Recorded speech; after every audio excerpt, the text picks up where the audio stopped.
day 6 of my 12 days of Christmas with Infertility series, and today I want to talk more about how I make the bone broth that I talked about several videos back.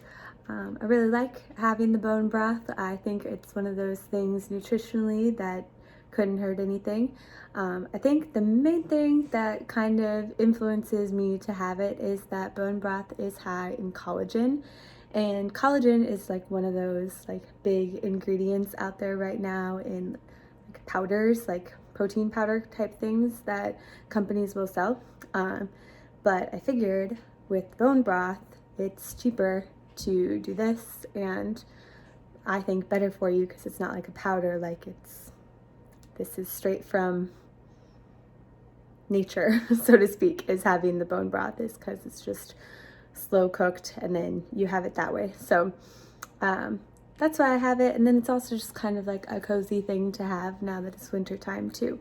So today I want to show you how I make it and just give you some ideas. It's super easy. I was intimidated to make it at first, but it's pretty easy, so I'll show you how to do it.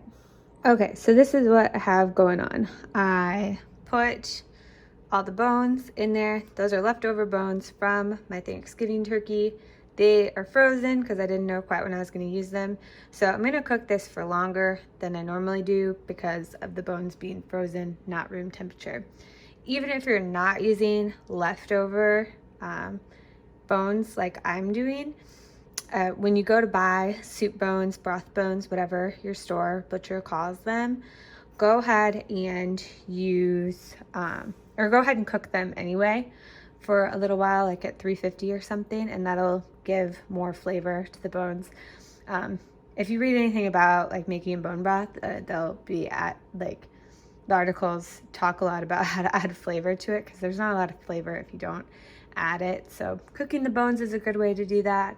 And then you also definitely want to add some vinegar, or you can do lemon juice, just something acidic to give it some taste. I'm using apple cider vinegar to do that. Typically, if I'm like doing apple cider vinegar for anything, I like to get the other brand that has like some cloudiness to it, but this is just what I have, so I'm using it for now. Then you want to season it. So some people decide to season it once they go to eat it, not while they're cooking it. I don't really agree with that. I like to like let the seasons sit with it as it's cooking, and then if I want to add more, then I can. But I'm just seasoning it with salt, pepper, and turmeric. You can kind of do whatever you want. Then in addition to these 4 things, I put some water. I just fill it up to kind of the top here. And then I put onions, carrots, and celery in there. What I usually do with that is just to save up like whatever I would have cut off the end of whatever I'm cooking. I decided to turn you around because otherwise you'd just be staring at a crock pot of bones.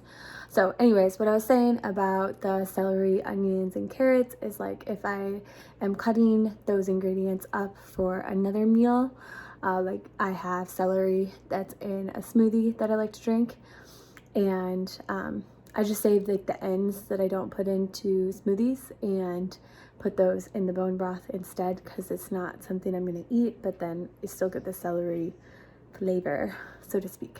So, and then the same thing with the onions. You probably couldn't tell from my video, but the skin and stuff is still on there because that part has a lot of flavor, but you don't really want to eat the skin if you're just eating an onion. So anyways, that's what I do there.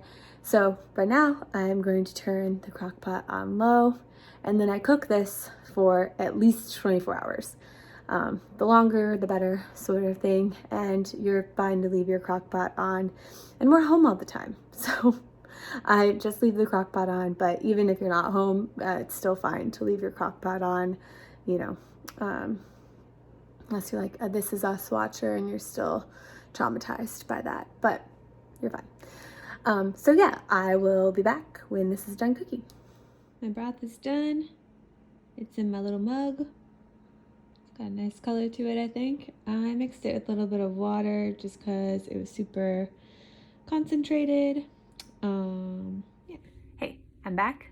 I'm with Hank. Just wanted to kind of wrap this up with the bone broth. I ended up cooking it for almost exactly 24 hours. It was good, even though the bones were frozen. And then I keep that bone broth in a pitcher in my fridge.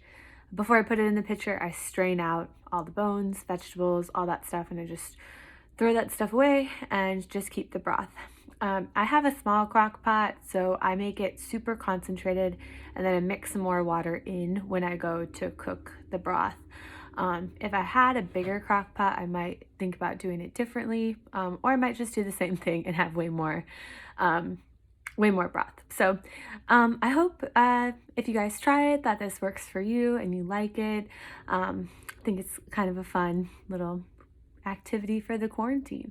Let me know how it works, and thanks for watching.